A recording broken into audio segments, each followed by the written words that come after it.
नमस्कार तथा अभिवादन सम्पूर्ण श्रोतावृन्द तथा ख्रिस्मा दाजुभाइ दिदीबहिनीहरू।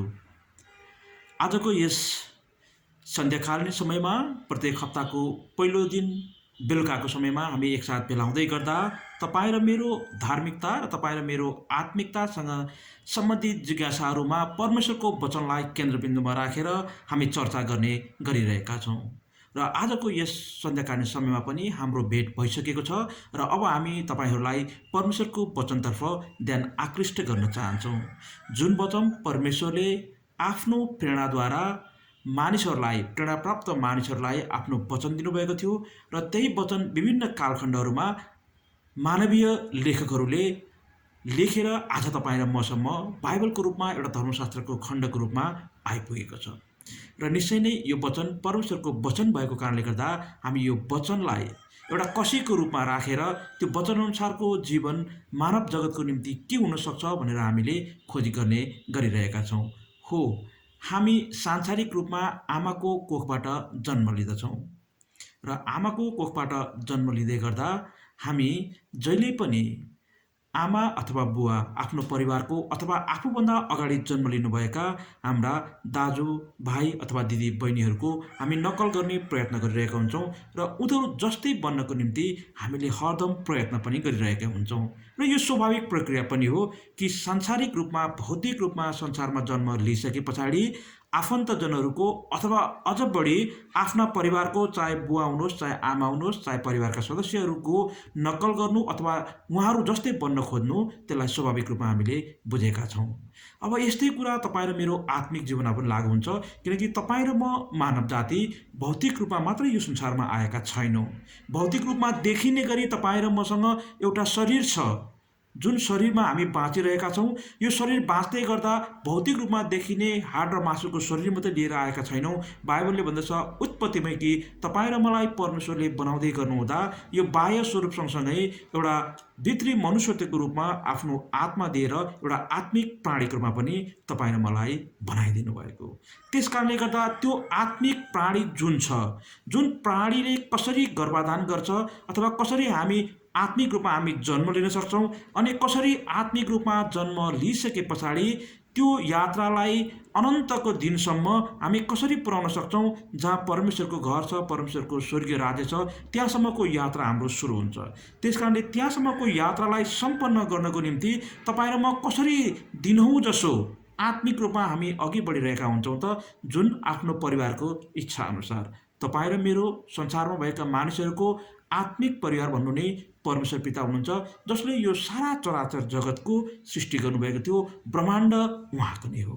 त्यस अर्थमा परमेश्वरको इच्छा अनुसार हामी जिउने गर्दछौँ। परमेश्वरको इच्छा पनि हामी यो संसारमा रहँदा बस्दा खोज्ने पनि गर्दछौँ र यही इच्छा पुरा गर्नको निम्ति हामी दिनौँ जसो प्रयत्नशील पनि हुन्छौँ कि कसरी हामी परमेश्वरलाई खुसी पार्न सक्छौँ अथवा उहाँको रूपसम्म हामी बन्न सक्छौँ भनेर तपाईँ र मेरो चिन्ता फिक्री पनि यसैमा हुनुपर्दछ।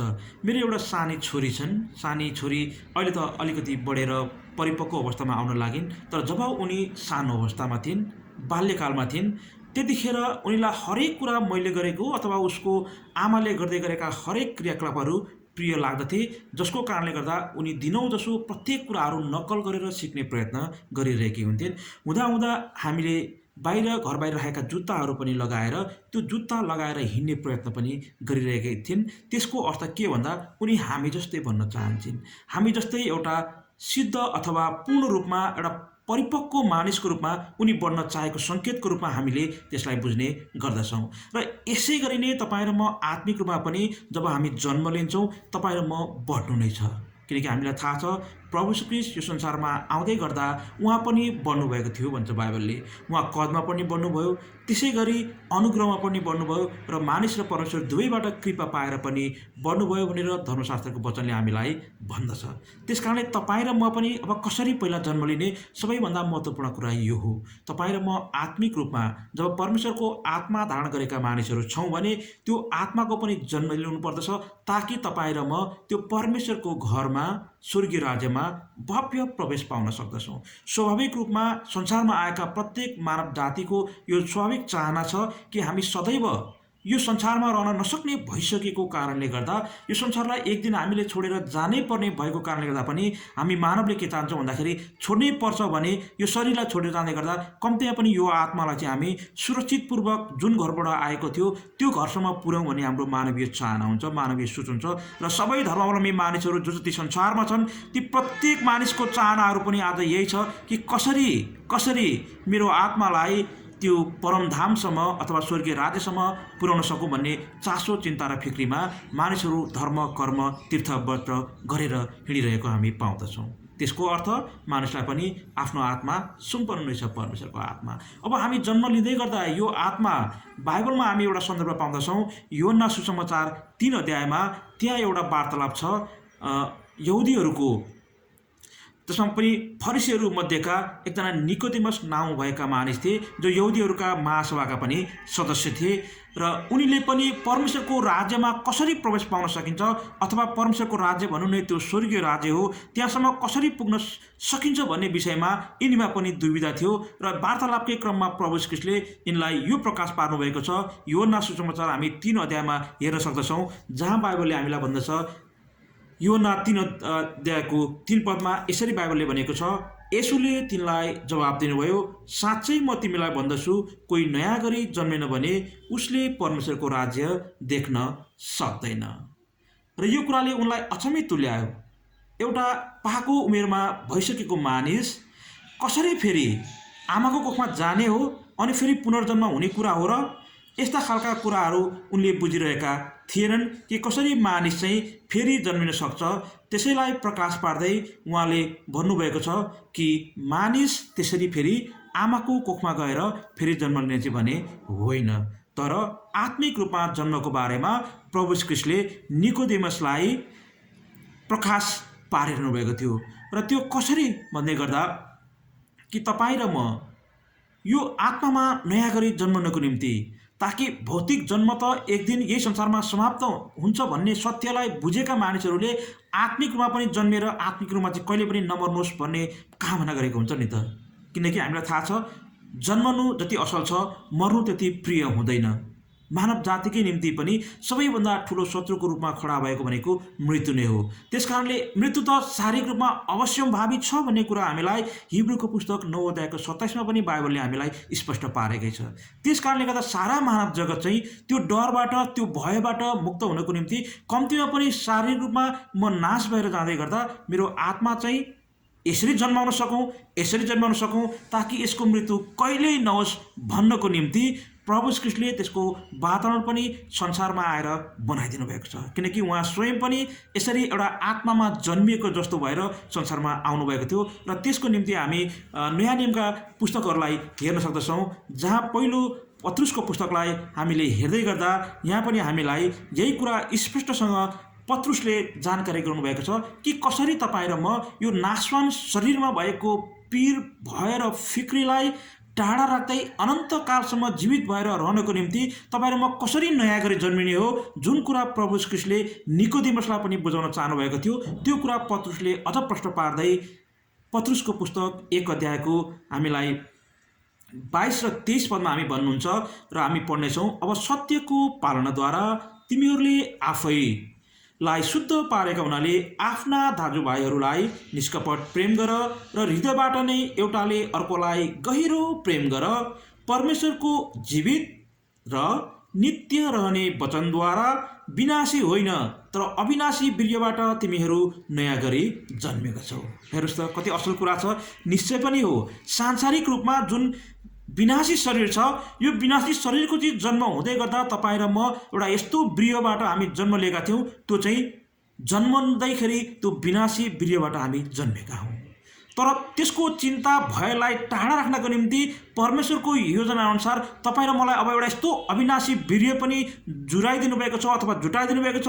त्यसको मद्दतद्वारा तपाईँ र म त्यो अनन्तको राज्यमा, परमेश्वरको राज्यमा, त्यो स्वर्गीय घरमा तपाईँ र म फेरि पानी र आत्माद्वारा जन्म लिन सक्छौँ। र त्यो पानी र आत्मामा जन्म लिनुभन्दा अगाडि तपाईँ र मलाई त्यो सत्यको वचन, जसको पालनाद्वारा अहिले भर्खरै हामीले हेरेका थियौँ, र त्यो चाहिँ कहिल्यै पनि नाश नहुने त्यो अविनाशी वीर्यबाट, उहाँको वचनबाट परमेश्वरले तपाईँ र मलाई जन्माउनुहुन्छ।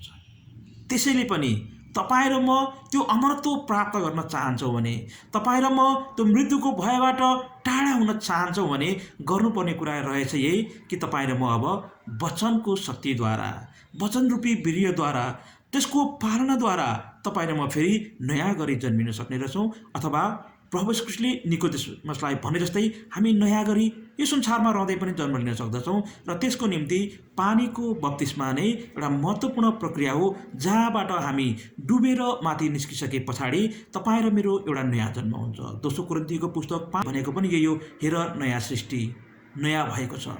सबै कुरा अब तपाईँ र मेरो निम्ति नयाँ हुन्छन्। तपाईँ र मेरो आत्मिक जीवन नयाँ गरी जन्मिएको हुन्छ। तपाईँ र मेरा स्वभावका कुरा हुन्छन्, आचरणका कुरा हुन्छन्, चरित्रका कुरा हुन्छन्। यी सबै हावभावका कुराहरूमा पनि अब हामी नयाँ ढङ्गले, नयाँ विचारअनुसार प्रभुको छोराछोरी भएर, परमेश्वरको छोराछोरी भएर, र प्रभु यीशु ख्रीष्टले हामीभन्दा अगाडि जस्तो खालको तपाईँ र मलाई रूप देखाइदिनु भएको थियो, अब तपाईँ र म जन्म लिइसके पछाडि त्यो रूपलाई हामीले पछ्याउने हुनुपर्दछ। त्यो रूप समान हुने हामीले प्रयत्न गर्नुपर्ने छ। त्यही भएर हामीलाई रोमीको पुस्तकमा पनि यसरी नै पावलले रोमीको पत्र मार्फत हामीलाई जानकारी दिँदै भन्नुभएको छ। हामी रोमीको पुस्तक 8 अध्यायमा हेर्न सक्दछौँ, जहाँ कि यसैको निम्ति प्रभु यीशु ख्रीष्टलाई तपाईँ र मभन्दा अगाडि ज्येष्ठ पुत्रको रूपमा पठाइदिनु भयो भनेर हामीलाई 29 पदमा भनेको पाउँदछौँ। आउनुहोस् हामी यो पनि अध्ययन गरौँ। रोमीको पुस्तक 8 अध्यायको 29 पद। जसलाई उहाँले पहिलेबाटै चिन्नुभएको छ, उहाँले तिनीहरूलाई आफ्ना पुत्रको रूप समान बनाउनलाई धेरै भाइहरूमध्ये उहाँ चाहिँ ज्येष्ठ हुन् भनेर अघिबाटै नियुक्त गर्नुभयो। हो, संसारमा प्रभु यीशु ख्रीष्ट आउनुभएको पनि यही कारण थियो कि प्रभु यीशु ख्रीष्ट आत्मिक रूपमा कुनै पाप नगरिकन यो संसार रूपी भवसागरलाई छोडेर यसलाई तरेर स्वर्गीय घरमा जाँदै गर्नुहुँदा तपाईँ र मेरो निम्ति एउटा ज्येष्ठ दाजुको रूपमा, तपाईँ र मलाई बाटो देखाइदिनको रूपमा, अथवा तपाईँ र म उहाँको रूपलाई नक्कल गर्न सकौँ भन्नका खातिर उहाँलाई सबैभन्दा पहिला, आजभन्दा 2000 वर्ष अगाडि नै मरेकाबाट बिउताइदिएर त्यो बाटो बनाइदिइसक्नु भएको छ, ताकि तपाईँ र मैले निरन्तर रूपमा प्रभु यीशु ख्रीष्टको रूप, उहाँको आचरण, उहाँको चरित्रलाई हेर्न सकौँ र उहाँ अनुसार बनिन सकौँ भनेर त्यो रूपको बन्नको निम्ति तपाईँ र मैले जन्म लिइसकेका छौँ पानी र आत्माद्वारा र त्यो वचनको बिउद्वारा, वचनको वीर्यद्वारा। त्यस कारणले अब तपाईँ र म हुर्किनु छ, बढ्नु छ। जसरी लुकाको पुस्तक 2 अध्यायको 52ले भन्दछ, प्रभु यीशु ख्रीष्ट पनि कदमा पनि बढ्नुभयो, अनुग्रहमा पनि बढ्नुभयो र मानिस र परमेश्वरको निगाहमा पनि बढ्दै जानुभयो भन्छ। त्यसै गरी तपाईँ र म पनि आत्मिक रूपमा जन्म लियौँ। रूपमा जन्म लिनु महत्त्वपूर्ण कुरा हो, ताकि त्यस पछाडि हामी जन्मिसके पछाडिका प्रत्येक दिनको जीवनका वृद्धि विकासहरू चाहिँ यसरी वृद्धि हुन सकौँ, ताकि प्रत्येक दिन हामी प्रभु यीशु ख्रीष्ट जस्तै, अझ बेसी प्रभु यीशु ख्रीष्ट जस्तै, अझ बेसी प्रभु यीशु ख्रीष्ट जस्तै, जो स्वयं पनि परमेश्वरबाट संसारमा आउनुभएको थियो मानिसलाई यही ज्ञान दिनको निम्ति कि मानिस पनि आत्मिक रूपमा जन्म लिएर एउटा यस्तो रूपमा बढ्दै जान्छन्, किनकि प्रभु यीशु ख्रीष्ट स्वयं पनि परमेश्वरको रूप हुनुहुन्थ्यो, परमेश्वरको प्रतिरूप हुनुहुन्थ्यो। मानिसको पनि आत्मा बनाउँदै गर्दा सृष्टिमा चाहिँ ती प्रतिरूपमा बनाइएको थियो। त्यसकारणले त्यो प्रतिरूपलाई साँचो अर्थमा रूप समान बनाउनको निम्ति प्रभु यीशु ख्रीष्टले आज तपाईँ र मेरो अगाडि परमेश्वरको रूप देखाइदिनु भएको थियो। त्यसकारणले तपाईँ र मेरो दायित्व, यदि हामी त्यो मृत्युको भयबाट र त्यो डरबाट उम्कन चाहन्छौँ भने तपाईँ र म त्यो अनन्त कालसम्म रहन सक्ने, मृत्युमाथि विजय बन्न सक्ने प्रभु यीशु ख्रीष्टको रूपलाई हेरौँ र उहाँको रूप समान हुनको निम्ति हामी आत्मिक रूपमा अभिवृद्धि हुँदै जाउँ। त्यसको निम्ति सबैभन्दा पहिलो मुख्य कुरा तपाईँ र मेरो जन्म त हुनु पर्यो नि। शारीरिक रूपमा त हामी सबैले आमाको गर्भबाट, आमाको कोखबाट जन्म लिएकै नै छौँ, तर सँगसँगै तपाईँ र म आत्मिक रूपमा यसरी पानी र आत्माद्वारा जन्म लियौँ भने, जुन निकोदेमसलाई पनि प्रभु यीशु ख्रीष्टले शिक्षा दिनुभएको थियो त्यसरी जन्म लियौँ भने चाहिँ निश्चय पनि तपाईँ र म प्रभु यीशु ख्रीष्टको रूप समान बढ्नको निम्ति अब हामीलाई सहज हुन्छ। तर बढ्न कि नबढ्ने त्यो पनि तपाईँ र मेरो आफ्नो हातमा छ। तपाईँ हामी प्रभु यीशु ख्रीष्टको रूप समान बन्न चाहन्छौँ अथवा संसारका आनन्दका विषयहरू, क्षणिक खुसीका विषयहरू, आकर्षणका कुराहरूको पछि लागेर यो रूपलाई हामी विरूप तुल्याउन चाहन्छौँ, ताकि परमेश्वरसँग भेट हुनुपर्ने दिनमा परमेश्वरले चिन्न नसक्ने रूप लिएर हामी गयौँ भने यो आत्मिक रूपलाई तब परमेश्वरले भन्नुहुनेछ म तिमीलाई चिन्दिनँ। किनकि उहाँले हेर्ने भनेको प्रभु यीशु ख्रीष्टलाई हेर्ने हो र प्रभु यीशु ख्रीष्टको रूप समान हुने मानिसहरू जो त्यहाँ पुगेका छन् ती मानिसहरूलाई मात्रै परमेश्वर पिताले चिन्नुहुनेछ। अनि प्रभु यीशु ख्रीष्टले पनि चिन्नुहुनेछ कि आफ्नो रूप अनुसारका तयारी भएर आएका मानिसहरू, संसारमा रहनुको अर्थ, संसारमा बस्नुको अर्थ तपाईँ र म त्यो तयारी गर्ने भएकोले आउनुहोस् हामी अनुरोध गर्न चाहन्छौँ, हामी तपाईँहरूको निम्ति प्रार्थना गर्दछौँ कि तपाईँ र म पवित्र आत्मा अथवा पानीबाट जन्म भइसके पछाडि प्रभु यीशु ख्रीष्टको त्यो वचनरूपी बिउबाट हाम्रो गर्भाधारण भइसके पछाडि पानी र आत्मामा जन्म्यौँ, ताकि तपाईँ र म यसरी पानीको बप्तिस्माद्वारा संसारमा आइसके पछाडि आत्मिक रूपमा जन्म लिइसके पछाडि अनन्तकालसम्म हामी रहनको निम्ति, अमरत्व प्राप्त गर्नको निम्ति र शारीरिक मृत्यु र शारीरिक पीडाको भयबाट टाढा रहनको निम्ति परमेश्वरको पुत्रको रूप समान बन्यौँ। जसरी उहाँ अनन्तसम्म परमेश्वरको काखमा हुनुहुन्छ, तपाईँ र म पनि स्वर्गीय राज्यमा त्यसरी नै रमाउन सक्छौँ भन्दै म आजको वचनलाई यही राख्न चाहन्छौँ। अर्को हप्ता फेरि हाम्रो भेट हुने नै छ। तबसम्मको निम्ति बिदा दिनुहोस्। हस्त, अभिवादन, नमस्कार। यदि तपाईँलाई हाम्रो कार्यक्रमबारे के जिज्ञासाहरू भएमा तपाईले हामीलाई विभिन्न माध्यमहरूद्वारा सम्पर्क गर्न सक्नुहुनेछ। तपाईहरूले मोबाइल मार्फत सम्पर्क गर्न सक्नुहुन्छ, पोस्ट बक्स मार्फत सम्पर्क गर्न सक्नुहुन्छ, इमेल मार्फत गर्न सक्नुहुन्छ।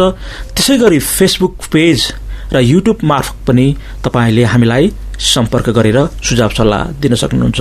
सम्पर्कको निम्ति फोन नम्बर यस प्रकार रहेको छ 98 510 95 163। फेरि पनि म भनौँ 98 510 95 163। त्यसै गरी पोस्ट बक्स नम्बर रहेको छ 21 343 काठमाडौँ, नेपाल। र यसै गरी तपाईँहरू फेसबुक मार्फत पनि हामीसँग जोडिन चाहनुहुन्छ भने हाम्रो फेसबुक पेज रहेको छ चर्च अफ क्राइस्ट नेपाल। र यसै गरी युट्युब च्यानलमा पनि यही कार्यक्रमलाई निरन्तर रूपमा फेरि पछि गएर सुन्न चाहनुहुन्छ भने हाम्रो युट्युब च्यानल रहेको छ चर्च अफ क्राइस्ट नेपाल। र प्रत्यक्ष रूपमा भेटघाट गरेर बाइबल अध्ययन गर्न चाहनुहुन्छ भने पुरानो बानेश्वरको नजिकै रहेको भीमसेन गोला चोकमा रहेको हाम्रो मण्डलीमा आफै उपस्थित भएर पनि हामीसँग बाइबल अध्ययन गर्न सक्नुहुनेछ।